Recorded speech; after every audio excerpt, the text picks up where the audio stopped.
जो आने वाले सप्ताहों में इस सदन से रिटायर होंगे, उनका सदन में अंतिम दिन है।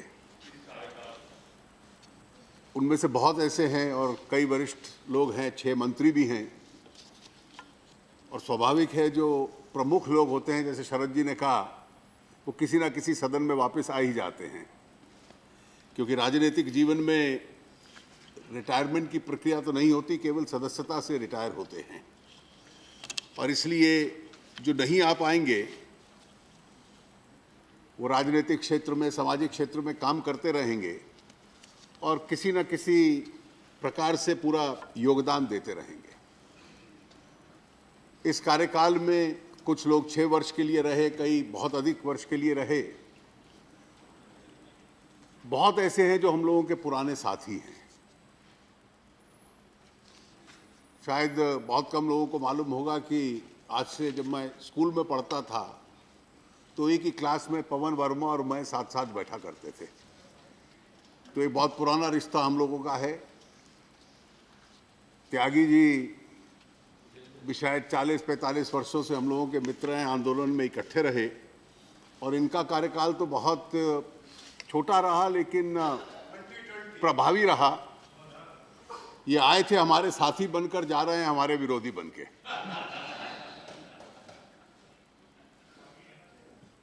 अन्य साथियों में शरद जी का अनुभव मेरा, पहली बार मैंने शरद जी को देखा जब शरद जी इंजीनियरिंग कॉलेज में पढ़ के हटे थे, और उन दिनों पहली बार उस वक्त का विपक्ष इकट्ठा हो रहा था और जबलपुर का उपचुनाव था, तो पहले जनता उम्मीदवार के रूप में शरद जी लोकसभा का चुनाव लड़े थे और जीते। और जीतने के तुरंत बाद श्री जयप्रकाश नारायण के नेतृत्व में एक मार्च था संसद में, तो शायद तुरंत 2 या 3 दिन बाद शरद जी दिल्ली आए और उस वक्त बड़ा हीरो का स्वागत इनको मिला था। जो बाद में जनता पार्टी बनी और जिसकी सरकार बनी, तो उसके पहले उम्मीदवार आप थे।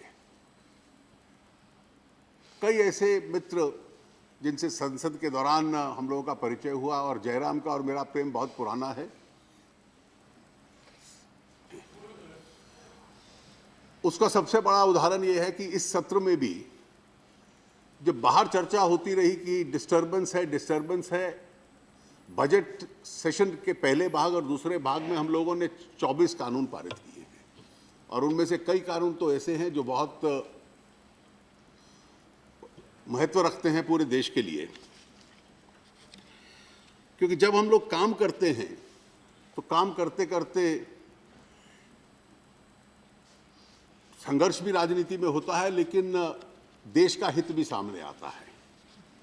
मुझे याद है कि जब मैं पहली बार संसद में आया था तो उस वक्त के हमारे नेता अटल जी अडवाणी जी थे, तो मैं पहले भी एक किस्सा सुना चुका हूं। तो उन्होंने मुझे एक सलाह दी थी। उन्होंने कहा, जब भी संसद में बोलो, concentrate on issues and not on persons, और शायद उस प्रभाव में आप अपनी बात ज्यादा कह पाओगे। हमसे कई बार गलती होती है, लेकिन मुझे आज भी उस सुझाव में बहुत गंभीरता और वजन लगता है। राज्यसभा का एक बहुत बड़ा महत्व है। ठीक कहा प्रोफेसर साहब ने भी कि कई बार राज्यसभा में जिस प्रकार के लोग आते हैं वो गंभीरता से सोचते हैं, और कई बार लोकसभा को भी मजबूर करते हैं कि पुनः एक बार विचार करें। और ये कहीं हमारे देश में नहीं है, पूरे विश्व में 2 सदनों के बीच में आपस की बहस चलती है।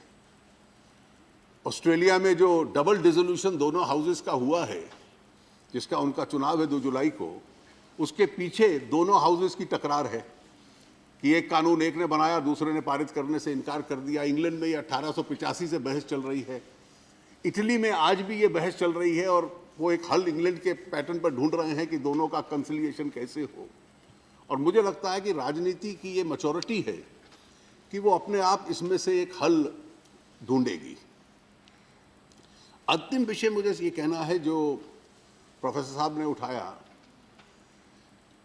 कि इस सदन की जो प्राइमेसी है और लोकसभा की जो प्राइमेसी है लॉ मेकिंग में, लॉ मेकिंग और बजट मेकिंग, ये 2 ऐसे विषय हैं कोई तीसरा तय नहीं कर सकता। और इसकी गंभीरता समाज की हर संस्था को सोचनी पड़ेगी। और अगर लॉ मेकिंग और बजट मेकिंग का अधिकार यहां से निकल जाता है तो संसदीय लोकतंत्र और उसके साथ साथ पूरा लोकतंत्र अपने आप में कमजोर होता है। तो जो संविधान बनाने वालों ने के सामने था उसको मद्देनजर रख के आगे का रास्ता वो लोग तय करेंगे। जो आज सदन से सदस्यता से रिटायर हो रहे हैं उन सबको मैं अपनी शुभकामनाएं देता हूं।